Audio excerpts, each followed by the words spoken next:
Hi dear friends, welcome back to sports dictator channel. IPL 2025 అన్ని teams అయితే practice camps start అయిపోయాయి and head coaches మొదలైన వారంతా చేరుకున్నారు. సో ఇప్పుడు సన్ రైజర్స్ హైదరాబాద్ టీం చూసినట్లయితే కొందరు ప్లేయర్స్ వచ్చారు, కానీ మెయిన్ ప్లేయర్స్ అయినటువంటి Travis Head, Pat Cummins and Heinrich Klaasen, Wiaan Mulder, Adam Zampa, Mohammed Shami, Nitish Kumar Reddy మొదలైన వారు రాలేదు. సో ఎందుకు రాలేదు ఈ వీడియోలో చూద్దాం. యాక్చువల్గా ఎస్ఆర్హెచ్ నిజంగానే డేంజరస్ ఉందా లేదా అనేది ఈ వీడియోలో అయితే క్లియర్గా చూద్దాం. ఎస్ఆర్హెచ్ మ్యాచెస్ కోసం, ఫస్ట్ మ్యాచ్ కోసం వెయిట్ చేసే ప్రతి ఒక్కరి వీడియోని లైక్ చేయండి అండ్ కామెంట్ చేయండి. ఈసారి ఎస్ఆర్హెచ్ టీంలో మీరు ఏ ఇద్దరు ప్లేయర్స్ గురించి చాలా ఇంట్రెస్ట్గా వెయిట్ చేస్తున్నారని ఒక కామెంట్, మీ ఫేవరెట్ ఇద్దరు ప్లేయర్స్ అండ్ వీడియోని లైక్ చేసి సబ్స్క్రైబ్ చేసుకోండి, ప్రతి అప్డేట్ ఉంటుంది. సో వీడియోలోకి వెళ్ళినట్లయితే ఎస్ఆర్హెచ్ ప్రాక్టీస్ క్యాంప్లో అసలైన ప్లేయర్స్ లేరు. నేను చెప్పాలంటే Travis Head and Heinrich Klaasen match ఆడేటువంటి సగం మంది ప్లేయర్స్ లేరు, మిగతా అంత కొత్త ప్లేయర్స్ వచ్చారు. అండ్ ఈసారి మనకు తీసుకున్నటువంటి హర్షల్ పటేల్, అభినవ్ మనోహర్ అండ్ అభిషేక్ శర్మ ఆల్రెడీ వచ్చేసాడు. సో వీళ్ళు ప్రాక్టీస్ చేస్తున్నారు, కానీ టీంకు కీలకమైన హెడ్ కోచ్ అండ్ క్యాప్టెన్ మొదలైన వారైతే ఇప్పటివరకు రాలేదు. హెన్రిచ్ క్లాసెన్ కూడా champions trophy Audi and Pat Cummins అయితే ఇంజురీస్తో ఉన్నాడు, చాలా కాలంగా క్రికెట్ కూడా ఆడట్లేదు. కాకపోతే ప్రాక్టీస్ క్యాంప్కి ఇప్పటివరకు రాలేదు. పోయిన సీజన్లో కూడా చివరి వరకు అయితే లాస్ట్లో వచ్చింది ప్యాట్ కమిన్సే, అయినప్పటికీ కూడా ఆల్మోస్ట్ ఫైనల్ రీచ్ అయ్యాం అండ్ మంచి పర్ఫార్మెన్స్ అయితే ఇచ్చింది, కానీ కోచ్ కూడా ఇప్పటివరకు రాలేదు. సో అందుకే ప్రాక్టీస్లో ఎలాంటి స్కోరింగ్ మ్యాచెస్ అయితే జరుగుతలేవు. అంటే ఈ స్కోర్స్ పెట్టుకొని ఎవరెంత కొడుతున్నారు, పోయినసారి జరిగాయి, ఇంతకంటే బాగా జరిగాయి. సో ఇప్పటివరకు అయితే లేదు, జస్ట్ 1 వీక్లో మ్యాచ్ జరుగుతుంది ఎస్ఆర్హెచ్ది. సో అలాంటి ప్రాక్టీస్ ప్రిపరేషన్ అయితే ఇప్పటికీ లేదు. నితీష్ కుమార్ రెడ్డి ఇంజురీ అప్డేట్తోనే అప్డేట్ అయితే ఉంది. అతడు ఎనీ మూమెంట్ టీంతో జాయిన్ అవుతాడు. ఆల్రెడీ అతడు క్యాంప్లోనే ఉన్నాడు. సో అతను అకాడమీలో కోచింగ్ తీసుకుంటున్నాడు అతని ఫిట్నెస్ కోసం, అండ్ అది అర్థం చేసుకోవచ్చు. కానీ ప్యాట్ కమిన్స్ మొదలైన వారైతే ఇప్పటివరకు వచ్చేస్తే బాగుండేదని నేను అనుకుంటున్నాను. 1-2 రోజుల్లో జాయిన్ అయితే చాలా బెస్ట్. అండ్ యాక్చువల్గా ఎస్ఆర్హెచ్ ఎంత డేంజర్గా ఉంది, అసలు డేంజరస్ ప్లేయర్స్ ఎవరు అనేది వీడియోలో మనం క్లియర్గా చూద్దాం. ఈ ఛానల్లో ఎక్కువ ఎస్ఆర్హెచ్ వీడియోసే ఉంటాయి. ఇంకొక వేరే టీమ్స్ కావాలంటే కిరణ్ ఫ్యాక్ట్ అనే స్పోర్ట్స్ ఛానల్ కూడా మీకు ఉంటాయి, అక్కడ చూడొచ్చు. సో యాక్చువల్గా ఓల్డ్ ప్లేయర్స్లో, ఇంతకుముందు ఉన్న ప్లేయర్స్లో ట్రావిస్ హెడ్, అభిషేక్ శర్మ వీళ్ళైతే పోయిన సీజన్లో సక్సెస్ కారణం. వీళ్ళు ఎలాగూ ఉన్నారు, and Nitish Kumar Reddy, Klaasen. So బ్యాటింగ్లో అయితే ఈ 4 ప్లేయర్స్ మాత్రమే పోయిన సీజన్ నుంచి ఇప్పుడు ఇక్కడికి వచ్చారు. మిగతా ప్లేయర్స్ అందరినీ రిలీజ్ చేశారు. అండ్ ఈసారి ఇంకొక 2 ప్లేయర్స్ని తీసుకోవాలంటే అభినవ్ మనోహర్, లేకపోతే అథర్వ టైడే, సచిన్ బేబీ, అనికేత్ వర్మ లాంటి కొత్త ప్లేయర్స్ని తీసుకోవాల్సి ఉంటుంది. సో వాళ్ళ ఆట మీద మనకి ఇప్పటివరకు అక్కడ మనకు ఐపీఎల్లోకి వెళ్తే మాత్రమే తెలుస్తుంది.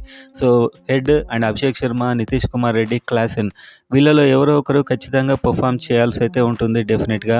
ఎందుకంటే Abhishek Sharma and Travis head చాలా రికార్డ్స్ ఉన్నాయి వీళ్ళవి. అత్యంత ఫాస్ట్గా కొట్టినటువంటి పవర్ ప్లేలో రన్స్ అయినా అండ్ టీమ్ టోటల్స్ అయినా చాలా మంచి రికార్డు వీళ్ళ పేరు మీద ఉంది. కానీ వీళ్ళంతా కలిసి ప్రాక్టీస్ చేసి ఉంటే సో ఈ కొత్త ప్లేయర్స్కి వీళ్ళ మధ్య సమన్వయం అయితే వస్తుంది. కానీ బ్యాటింగ్ డిపార్ట్మెంట్లో 4 ప్లేయర్లను అయితే మనం ప్రజెంట్గా నమ్ముకోవచ్చు. అండ్ ఆ తర్వాత ఒకవేళ ఏదైనా మ్యాచ్లో డిస్టర్బెన్స్ అయ్యి త్వరగా వీళ్ళు అవుట్ అయినట్లయితే వచ్చేది అభినవ్ మనోహర్.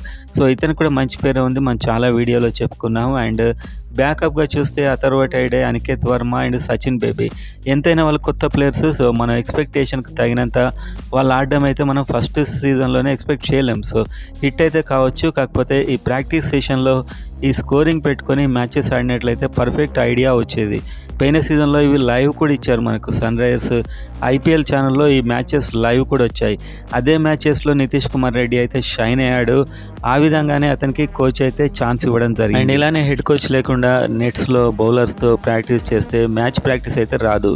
సో మ్యాచ్లో చేస్తున్నారు, కానీ ఒక స్కోరింగ్ 2 టీమ్స్గా డివైడ్ అయ్యి ఇలాంటి ప్రాక్టీస్ను మనం ఎక్స్పెక్ట్ చేస్తున్నాం. సో ఇదైతే ప్రాక్టీస్ క్యాంప్లో మిస్ అవుతుంది. సో ఇది లైవ్ కూడా ఇచ్చిన సందర్భాలు కూడా ఉన్నాయి ప్రాక్టీస్ మ్యాచెస్. సో అలాంటి వాతావరణము ఈ సీజన్లో అసలు కనిపించడం లేదు ఇప్పటివరకు. అండ్ కనీసం ఒక 5-6 రోజుల ముందైనా, అంటే ఇంకొకటి 2 రోజులైనా వీళ్ళు వచ్చినా కూడా అలాంటి ప్రాక్టీస్ మ్యాచ్లు ఆడితే మ్యాచ్ ప్రాక్టీస్ ఉంటుంది. సో ఈ టీంతో కలిసి ఆడిన ఎక్స్పీరియన్స్ అయితే ఉంటుంది. సో మనం ఈ సీజన్ కూడా హెడ్ అభిషేక్ శర్మ మీద ఆధారపడాల్సిన పరిస్థితులు అయితే డెఫినెట్గా కనిపిస్తున్నాయి. And Heinrich Klaasen and Nitish Kumar Reddy కూడా, ఈ 4 సో వీళ్ళే ఆడాల్సిన పరిస్థితులు అయితే డెఫినెట్గా ఉన్నాయి. వీళ్ళని రిటైన్ కూడా అందుకే చేసుకున్నారు. అండ్ ఒకసారి మీరు బౌలింగ్ చూస్తే బౌలింగ్ అయితే కంప్లీట్గా న్యూ అటాక్ అని చెప్పొచ్చు. పోయిన సీజన్లో ఆడిన భువనేష్ని అండ్ నటరాజన్ని తీసేశారు. ఈ సిరీస్లో షమి అండ్ హర్షల్ పటేల్ మెయిన్ కాబోతున్నారు. అండ్ స్పిన్ డిపార్ట్మెంట్లో రాహుల్ చహార్ని కూడా తీసుకున్నారు, అండ్ ఆడన్ జంపాన్ కూడా తీసుకున్నారు. దీంట్లో మహమ్మద్ షమి అయితే ఇప్పటికీ రాలేదు. హర్షల్ పటేల్ అండ్ చాహర్ వచ్చారు. వాళ్ళు ప్రాక్టీస్ చేస్తున్నారు. స్పిన్ కోచ్ ఆధ్వర్యంలో వీళ్ళైతే ప్రాక్టీస్ చేస్తున్నారు. అండ్ ఫాస్ట్ బౌలింగ్ కోచెస్ వీళ్ళు వచ్చారు. కానీ హెడ్ కోచ్ లేడు అండ్ మిగతా ప్లేయర్స్ ఎవరు లేరు. మహమ్మద్ షమి అంటే ఛాంపియన్స్ ట్రోఫీ నుంచి అతడు రెస్ట్ తీసుకుంటున్నాడేమో బహుశా. సో వీళ్ళంతా మ్యాచ్లోనే ఉన్నాం కదా అని చెప్పి యాక్చువల్గా లేట్గా వస్తారు. కానీ డైరెక్ట్ వచ్చి ఈ టోర్నమెంట్ ఆడడం అనేది ఒక టీమ్ స్పిరిట్ అయితే మిస్ అయ్యే ఛాన్స్ అయితే ఉంటాయి. సో బౌలింగ్ మనం చూసినట్లయితే డేంజరస్ ఉందా అని చూస్తే మహమ్మద్ షమి ఏ మాట కామాట చెప్పుకోవాలంటే ఛాంపియన్స్ ట్రోఫీలో స్టార్టింగ్లో రన్స్ ఇచ్చాడు. బ్యాటింగ్ కనుకలు ఇచ్చిన పిచ్ మీద కూడా రన్స్ ఇచ్చాడు. ఎందుకంటే మహమ్మద్ షమి ఇంజూరీ నుంచి వస్తున్నాడు. అతనికి రిథమ్ రాలేదు. కానీ చివరిలో ఒక 5 వికెట్లు తీశాడు. కాస్త బౌలింగ్ పర్లే అనిపించాడు. కానీ నిజంగా ఫ్రాంక్గా చెప్పాలంటే అప్పటి ఇంతకుముందు ఆడినటువంటి మహమ్మద్ షమి ఇంకా బ్యాక్ టు నార్మల్ అయితే కాలేదు. సో ఖచ్చితంగా మహమ్మద్ షమి ఇంకా ఇంప్రూవ్ కావాల్సిన అవసరం అయితే ఉంది. ఈ ఐపీఎల్లో 1-2 మ్యాచ్లో మహమ్మద్ షమి ఇంప్రూవ్ అయ్యే అవకాశాలు కూడా ఉన్నాయి. హర్షల్ పటేల్ అయితే ఇతని బౌలింగ్ కూడా ఒకవేళ ప్రాక్టీస్ మ్యాచెస్ పెట్టినట్లయితే హర్షల్ పటేల్ యొక్క కెపాసిటీ ఎలా ఉంది అనేది కూడా మనకు తెలిసేది. సో మొత్తానికి అతడు ఫస్ట్ డేనే వచ్చేసాడు ప్రాక్టీస్కి. తన వంతు అదైతే చేస్తున్నాడు. సో చాలా మెచ్చుకోవచ్చు ఇతన్ని. అండ్ అదేవిధంగా రాహుల్ చాహర్ కూడా ఎర్లీగా క్యాంప్కి అయితే వచ్చారు. వీళ్ళు ప్రాక్టీస్ అయితే చేస్తున్నారు. సో ఓవరాల్గా టీం కప్పు కొట్టేటువంటి కెపాసిటీ ఉందా అని చూస్తే అదే మనం ఎక్స్పెక్ట్ చేయాల్సింది ఏంటంటే హెడ్ అండ్ అభిషేక్ పేనసార్ లాంటి ఇన్నింగ్స్ ఆడాలి. అదొక డ్రీమ్ రన్ అని చెప్పొచ్చు. కన్సిస్టెన్సీ కాస్త తక్కువగా ఉన్నా కూడా పోయిన సీజన్లో ఒక రేంజ్లో ఆడారు. అలాంటి డ్రీమ్ రన్ ఈసారి కంటిన్యూ కావాలంటే అది ఖచ్చితంగా చేయాల్సి ఉంటుంది. కానీ నిజం చెప్పాలంటే పోయినసారి కంటే ఈసారి ఇంకా బెటర్ అయ్యాడు అభిషేక్ శర్మ. పోయినసారి ఇంత ఇంటర్నేషనల్లో ఆడినటువంటి అది లేదు. పోయినసారి డొమెస్టిక్లోనే ఆడొచ్చాడు. కానీ ఈసారి ఇంటర్నేషనల్లో కూడా ఆడి ఉన్నాడు.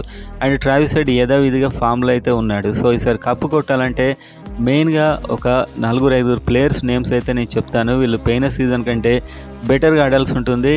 హెడ్ అండ్ అభిషేక్ శర్మ డెఫినెట్గా వీళ్ళిద్దరు రాణించాలి. అండ్ నితీష్ కుమార్ రెడ్డి పోయిన సీజన్ లాంటి బ్యాటింగ్ పర్ఫార్మెన్స్, పోయిన సీజన్లో నిజం చెప్పాలంటే నితీష్ బ్యాటింగ్తో కొన్ని ఓడిపోయే మ్యాచ్లను గెలిపించాడు. సో అలాంటి ఇన్నింగ్సే నితీష్ కుమార్ ఆడాల్సి ఉంటుంది. అండ్ ఈ సీజన్ ఇప్పుడైతే నితీష్ కుమార్ రెడ్డి ఇంటర్నేషనల్ కూడా ఎక్స్పీరియన్స్ బాగా వచ్చింది. ఒక సెంచరీ కొట్టాడు.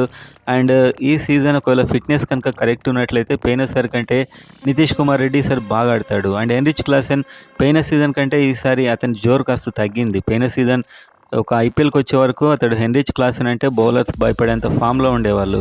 కానీ ఇప్పుడు హెన్రిచ్ క్లాసెన్ ఏంటంటే అంత ఫామ్లో లేడు. కాస్త తగ్గింది ఫామ్ మెల్లిగా. అండ్ చివరి వరకు వచ్చే వరకు కొన్ని మ్యాచ్లో తక్కువ స్కోర్స్కి అవుట్ అవుతూ వస్తున్నాడు. కానీ టీ20లో ఎప్పటికైనా స్పెషలిస్ట్ బ్యాట్స్మెనే. సో మెయిన్గా ఎస్ఆర్హెచ్ అంటేనే ఒక సునామీ లాంటి ఇన్నింగ్స్ ఆడి చాలా స్పీడ్గా రన్స్ చేసే కెపాసిటీ ఉన్నటువంటి ప్లేయర్స్. అందుకోసమే ఇషాన్ కిషన్ వీళ్ళు సెలెక్ట్ చేసుకుంది సరే. అండ్ ఇషాన్ కిషన్ అయితే ఎప్పుడో ప్రాక్టీస్ క్యాంప్కి వచ్చాడు అండ్ తను ప్రాక్టీస్ స్టార్ట్ చేశాడు. మెయిన్గా ఈ 5 batsmen head, Abhishek and Nitish Kumar, Heinrich Klaasen and Ishan Kishan వీళ్ళు ఖచ్చితంగా రాణించాల్సి ఉంటుంది. అండ్ బౌలింగ్లో మహమ్మద్ షమి మెయిన్. సో ఇంకా ఫామ్లోకి వచ్చి ఇంకా వికెట్స్ తీస్తూ యార్కర్స్ అండ్ బౌన్సర్స్ యాక్యురేట్గా వేయాల్సిన అవసరం అయితే ఉంది. హర్షల్ పటేల్ యథావిధిగా తన బౌలింగ్ అయితే వేస్తాడు. అండ్ స్పిన్లో రాహుల్ చహర్ తన వంతు ప్రయత్నం అయితే తను చేస్తున్నాడు నెట్స్లో ఆల్రెడీ. అండ్ అదేవిధంగా జీషాన్ అన్సారీ ఉన్నాడు, ఇంకో యంగ్ ప్లేయర్. అండ్ మెయిన్గా ఫస్ట్ హెడ్ కోచ్ వస్తే మాత్రం బాగుంటుంది. ఎందుకంటే హెడ్ కోచ్ కూడా ఈ కొత్త వాళ్ళ పర్ఫార్మెన్స్ ఇవన్నీ చూసి వాళ్ళని టీంలో సెలెక్ట్ చేసుకోవడానికి అనువుగా ఉంటుంది. సో ఎంతైనా ఈసారి ప్రాక్టీస్ క్యాంప్లో పెద్ద అయితే నాకు మజా అనిపించట్లేదు నిజం చెప్పాలంటే. ఎందుకంటే బిగ్ ప్లేయర్స్ ఎవరూ లేరు. మ్యాచ్ ఆడే సగం మంది ప్లేయర్స్ లేరు. త్వరలో వస్తారని అయితే మనం ఎక్స్పెక్ట్ చేద్దాం. అండ్ ఈ ప్లేయర్స్ అంతా కనుక ఆడినట్లయితే నిజంగా డేంజరస్ టీమే. సో ఒకరు ఫెయిల్ అయినా కూడా ఇంకొకరు హిట్టింగ్ చేసే అంత స్ట్రెంగ్త్ ఉంది. కనీసం ఒక 5 బిగ్ హిట్టర్స్ ఉన్నారు సన్ రైజర్స్ హైదరాబాద్ దగ్గర. అండ్ మంచి బౌలర్స్ కూడా ఉన్నారు. సో మ్యాచ్ జరిగే వరకు మనం ఈ కాంబినేషన్ ఎలా వర్క్ అవుతుందనేది చెప్పలేం.